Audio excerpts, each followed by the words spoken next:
Hello everyone. CGPSC मुख्य परीक्षा के लिए पेपर 7 पार्ट 1 डिस्कशन सीरीज़ का ये हमारा 32वां वीडियो है। इस वीडियो में हम छत्तीसगढ़ में प्रमुख सामाजिक सहायता योजनाओं की चर्चा करने वाले हैं। इस चर्चा के बाद में हमारा पेपर 7 का पार्ट 1 कंप्लीट हो जाएगा। मतलब यह पार्ट 1 का आज अंतिम वीडियो है। इसमें सबसे पहला और प्रमुख योजना है इंदिरा गांधी राष्ट्रीय विधवा पेंशन योजना। इंदिरा गांधी राष्ट्रीय विधवा पेंशन योजना, यह स्कीम वर्ष 2009 में शुरू किया गया था। इसके अंतर्गत वे महिलाएं जिनकी पति की मृत्यु हो गई है, ऐसी महिलाएं जो 40 से लेकर के 79 वर्ष आयु के बीच में हैं, 40 से लेकर के 79, 40 to 79, ऐसी महिलाओं को 350 रुपये प्रति माह पेंशन के रूप में प्राप्त होता है। ठीक है, 350 रुपये पेंशन के रूप में प्राप्त होता है राष्ट्रीय विधवा पेंशन योजना के अंतर्गत। इसमें 50 रुपये राज्य सरकार का अंशदान है, जबकि 300 रुपये केंद्र से प्राप्त होता है। ठीक, ये था इंदिरा गांधी राष्ट्रीय विधवा पेंशन योजना, 2009 से संचालित है। 40 से 79 वर्ष तक की आयु की विधवाओं को इसमें शामिल किया गया है। 350 रुपये मासिक पेंशन दिया जाता है। अगला है इंदिरा गांधी राष्ट्रीय वृद्धावस्था पेंशन योजना। यह 1995 से शुरू है, 1995 से यह स्कीम शुरू है। इसके अंतर्गत 60 से लेकर के 79 वर्ष की जो महिलाएं हैं, जो बुजुर्ग महिलाएं हैं, उनको 350 रुपये मासिक पेंशन के रूप में, और 80 से ऊपर 80 वर्ष आयु से जो अधिक की महिलाएं हैं, उनको 650 रुपये मासिक पेंशन के रूप में प्राप्त होता है, ताकि वो अपना दैनिक खर्च आसानी से चला सकें। ठीक, तो इंदिरा गांधी राष्ट्रीय वृद्धावस्था पेंशन योजना के अंतर्गत दो चीज़ें हैं। एक तो 60 से 79 वर्ग आयु की जो महिलाएं हैं उनको 350 रुपये, और 80 से अधिक आयु की जो महिलाएं हैं उनको 650 रुपये पेंशन के रूप में प्राप्त होते हैं। अगला है इंदिरा गांधी राष्ट्रीय निःशक्तजन पेंशन योजना। यह 2009 से संचालित है, और इस योजना के अंतर्गत 18 से लेकर के 79 वर्ष आयु के जो भी व्यक्ति निःशक्तजन की श्रेणी में आते हैं, उन्हें 500 रुपये प्रति माह पेंशन के रूप में दिया जाता है। इंदिरा गांधी राष्ट्रीय निःशक्तजन पेंशन योजना 2009 से संचालित है। इसमें 18 से 79 वर्ष आयु के लोगों को, ऐसे लोग जो कि निःशक्तजन की कैटेगरी में आते हैं, उन्हें 500 रुपये मासिक पेंशन दिया जाता है। अगला है सुखद सहारा योजना। सुखद सहारा योजना, यह 18 से 39 वर्ष आयु की विधवा या परित्यक्त महिलाओं के लिए संचालित है। ठीक, 18 से 39 वर्ष आयु की विधवा या परित्यक्त महिलाओं के लिए संचालित है, जिसमें 350 रुपये सहायता राशि उनको दी जाती है। ठीक, अब यहाँ से जैसे ही कोई महिला 39 से ऊपर एज की होगी, वो किस में शिफ्ट हो जाएगी? राष्ट्रीय विधवा पेंशन योजना के अंतर्गत। ठीक है, और यहाँ से जैसे ही 80 प्लस इनकी आयु होगी, तो ये वृद्धावस्था पेंशन योजना के लिए लाभान्वित हो जाएंगे। ठीक, इसमें ध्यान रखेंगे, सुखद सहारा योजना 18 से 39 वर्ष आयु के लिए है, जिसमें 350 रुपये इन्हें प्राप्त होता है। अब उसको पेंशन कह सकते हैं या आर्थिक सहायता कह सकते हैं। ठीक है, एक और चीज़ जो ध्यान रखना है, ये सभी स्कीम्स जिसके बारे में हम पढ़ रहे हैं, पेंशन से संबंधित या वित्तीय सहायता से संबंधित, ये सभी BPL कैटेगरी के लोगों के लिए है। ठीक है, ये सभी स्कीम्स BPL कैटेगरी या गरीबी रेखा से नीचे जीवन यापन करने वाले लोगों के लिए संचालित हैं।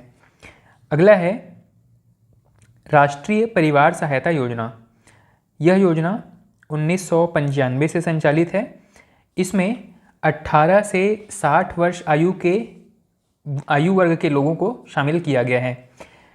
इसके अंतर्गत परिवार सहायता के अंतर्गत अगर किसी परिवार में कोई ऐसा व्यक्ति जो 18 से 60 वर्ष आयु का है और जो परिवार का मुखिया है, मतलब जो उस परिवार के लिए आर्थिक आय का एकमात्र साधन है, ऐसे व्यक्ति की आकस्मिक मृत्यु हो जाने पर परिवार को 20,000 रुपये की राशि दी जाती है। ठीक है, ऐसा कोई व्यक्ति जो परिवार का मुखिया है, जो परिवार की आय का एकमात्र साधन है, ऐसे व्यक्ति की मृत्यु हो जाने पर परिवार को 20,000 रुपये की सहायता राशि यहाँ पे दी जाती है। किसमें? राष्ट्रीय परिवार सहायता योजना के अंतर्गत। अगला है निःशक्तजन विवाह प्रोत्साहन योजना। इस योजना के अंतर्गत ऐसे लोग जो फिजिकली चैलेंज्ड हैं या फिजिकली हैंडीकैप्ड हैं, हो सकता है कि केवल फीमेल जिनकी शादी हो रही है तो केवल फीमेल या केवल मेल या मेल फीमेल दोनों, तीनों कंडीशन हो सकते हैं। जिस जोड़े का विवाह हो रहा है उसमें से हो सकता है फीमेल हैंडीकैप्ड हो या केवल मेल हैंडीकैप्ड हो या मेल फीमेल दोनों हैंडीकैप्ड हो। ऐसी कंडीशन में अगर दोनों में से कोई भी एक व्यक्ति अगर निःशक्त की कैटेगरी में है तो उस जोड़े को 50,000 रुपये, और अगर दोनों ही निःशक्त की कैटेगरी में हैं तो उस जोड़े को 1 लाख रुपए की सहायता राशि दी जाती है। ठीक, क्या क्या चीज़ें देखी हमने? निःशक्तजन विवाह प्रोत्साहन योजना, मतलब जो फिजिकली चैलेंज्ड हैं उनके विवाह को प्रोत्साहित करने के लिए यह स्कीम शुरू किया गया है। इसके अंतर्गत कोई भी जो बालिग व्यक्ति हैं अगर विवाह करते हैं, मतलब श्योर है कि जो महिला है उसकी आयु 18 वर्ष से अधिक होनी चाहिए, पुरुष की आयु 21 वर्ष से अधिक होना चाहिए। ठीक, ऐसी कंडीशन में अगर विवाहित जोड़े में से एक व्यक्ति, केवल महिला या केवल पुरुष, अगर निःशक्त की कैटेगरी में है तो उस जोड़े को 50,000 रुपये सहायता राशि मिलती है, और अगर दोनों ही निःशक्त की कैटेगरी में हैं तो 1 लाख रुपए की सहायता राशि उनको दी जाती है। ये चीज़ ध्यान रखेंगे। ठीक, अगला है मुख्यमंत्री पेंशन योजना। वर्ष 2018-19 से संचालित किया गया था। इसके अंतर्गत जो भी वरिष्ठ नागरिक हैं या विधवा और परित्यक्त महिलाएं हैं उनको आर्थिक सहायता देने के लिए 350 रुपये प्रति माह का प्रावधान किया गया था। इसमें क्या क्या चीज़ें कंडीशन के रूप में रखी गई हैं? पहला है मूल निवासी होना चाहिए, दूसरा है 18 वर्ष या उससे अधिक आयु की कोई विधवा या परित्यक्त महिला हो सकती है, या कोई भी वरिष्ठ नागरिक हो सकते हैं जो BPL कैटेगरी के अंतर्गत आते हैं।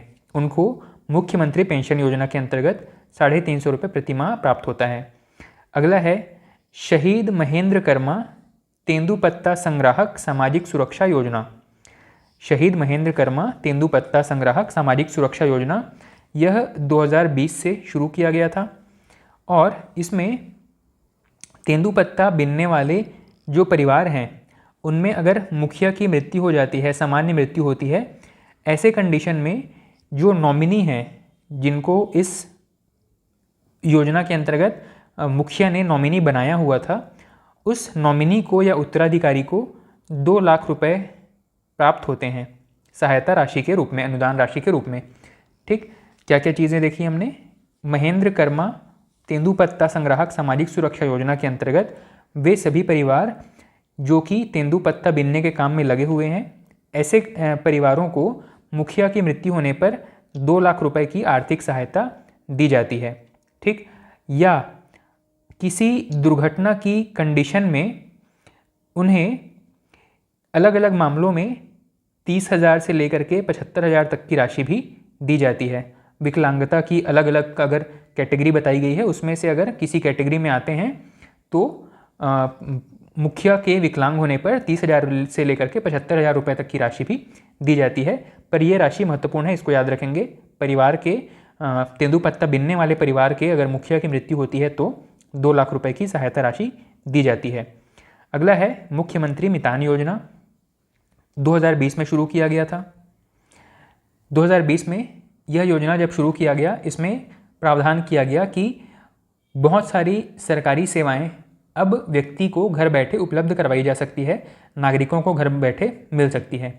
इसमें बताया गया 100 से ज़्यादा सरकारी सेवाएं हैं, जैसे कि ड्राइविंग लाइसेंस हो गया, जाति निवासी, पेंशन, राशन कार्ड, बिजली बिल, ये सभी सेवाएं घर में ही आपको प्राप्त हो सकती हैं। ठीक है, आप इन बिलों का भुगतान घर से कर सकते हैं, या इनमें से कोई डॉक्यूमेंट आपको चाहिए तो घर में ही आप किसी व्यक्ति को जो सरकारी कर्मचारी हैं उसको बुला सकते हैं, या घर से ही इनके लिए आवेदन कर सकते हैं। ठीक, इस स्कीम को कहा गया मुख्यमंत्री मितान योजना, 2020 से शुरू किया गया था। इसमें सभी सरकारी सेवाओं की घर पहुंच सेवा उपलब्ध करवाई गई है ना। अगला है सार्वभौम पीडीएस योजना, नाम से स्पष्ट है। इसमें जो पीडीएस सिस्टम पहले केवल बीपीएल परिवार के लिए लोगों के लिए लागू था, उसको बाद में बढ़ा करके एपीएल परिवार वालों के लिए भी कर दिया गया। हालांकि जो कीमत है वो डिफरेंट रखा गया, लेकिन अबव पॉवर्टी लाइन वाले लोगों के लिए भी राशन कार्ड बनाने की व्यवस्था और उन्हें राशन देने की व्यवस्था, मतलब चावल प्राप्त करने की व्यवस्था की गई थी। ठीक, मतलब सभी परिवारों को खाद्यान्न की उपलब्धता सुनिश्चित हो सके, यह चीज़ इसके अंदर इस स्कीम का प्रावधान रखा गया, और यह स्कीम 2019 से शुरू किया गया था। सार्वभौम पीडीएस स्कीम 2019 से शुरू किया गया, जिसमें सभी लोगों को, सभी परिवारों को शामिल कर लिया गया, चाहे वो बीपीएल हो चाहे एपीएल हो। हाँ, एक डिफरेंस ये है कि जो बीपीएल कैटेगरी हैं उनके लिए कीमत कम होती है, और एपीएल कैटेगरी को 10 रुपये प्रति किलो के हिसाब से यहाँ पे चावल प्राप्त होता था, बाकियों को 1 रुपये प्रति किलो के हिसाब से, या फिर कुछ कैटेगरी के लोगों को फ्री में भी प्राप्त होता था। ठीक, ये था सार्वभौम पीडीएस स्कीम। सार्वभौम इसलिए पहले केवल पीडीएस कहते थे क्योंकि पहले सिर्फ बीपीएल के लिए लागू था। सार्वभौम कहने का मतलब है कि अब यूनिवर्सल हो गया है, जितने भी परिवार हैं सभी को इस स्कीम का लाभ मिलेगा, इसीलिए इसको सार्वभौम पीडीएस कहा गया। अगला है महतारी दुलार योजना। इसकी शुरुआत हुई है 2021 में। 2021 में ऐसे व्यक्ति या ऐसे बच्चे जो अपने माता पिता को कोरोना महामारी की वजह से खो दिए हैं, जिन बच्चों के माता पिता की मृत्यु हो गई है, ऐसे बच्चों के स्कूलिंग के लिए उन्हें मासिक छात्रवृत्ति देने के लिए महतारी दुलार योजना शुरू किया गया था। इसमें कक्षा 1 से लेकर के 8वीं तक के जो बच्चे हैं, कक्षा 1 से लेकर के 8वीं तक के बच्चे हैं, उनको 500 रुपये, और 9वीं से लेकर के जो 12वीं तक के बच्चे हैं उनको 1000 रुपये मासिक छात्रवृत्ति देने का प्रावधान किया गया है। ठीक है, ऐसे बच्चे जिनके माता पिता की मृत्यु कोविड महामारी की वजह से हुई है और उनके परिवार में अब कमाने वाला कोई व्यक्ति नहीं है, ऐसे बच्चों की एजुकेशन कंटिन्यू रह सके, इसके लिए सरकार ने प्रावधान किया है कि कक्षा 1 से लेकर के 8वीं तक जो पढ़ने वाले बच्चे हैं उन्हें 500 रुपये मासिक, और 9वीं से 12वीं तक पढ़ने वाले बच्चों को 1000 रुपये मासिक सहायता दी जाएगी छात्रवृत्ति के रूप में राज्य सरकार के द्वारा। ठीक, ये था महतारी दुलार योजना। इन स्कीम्स में हमने जो महत्वपूर्ण बातें थी, जो महत्वपूर्ण प्रावधान थे, उन सभी के बारे में चर्चा किया है। इस चर्चा में इतना ही, और इस प्रकार हमारा मुख्य परीक्षा के लिए जो पार्ट 1 था, पेपर 7 का पार्ट 1 था, ये कंप्लीट होता है। आज हम अपना पार्ट 1 पेपर 7 का जो पार्ट 1 है, पेपर 7 का पार्ट 1 हम कंप्लीट करते हैं। ठीक है, इस स्कीम के द्वारा जो जितने भी महत्वपूर्ण स्कीम थे इनको डिस्कशन करने के बाद में हमारा पेपर 7 का पार्ट 1 कंप्लीट होता है। ठीक, इस वीडियो में इतना ही। Thank you.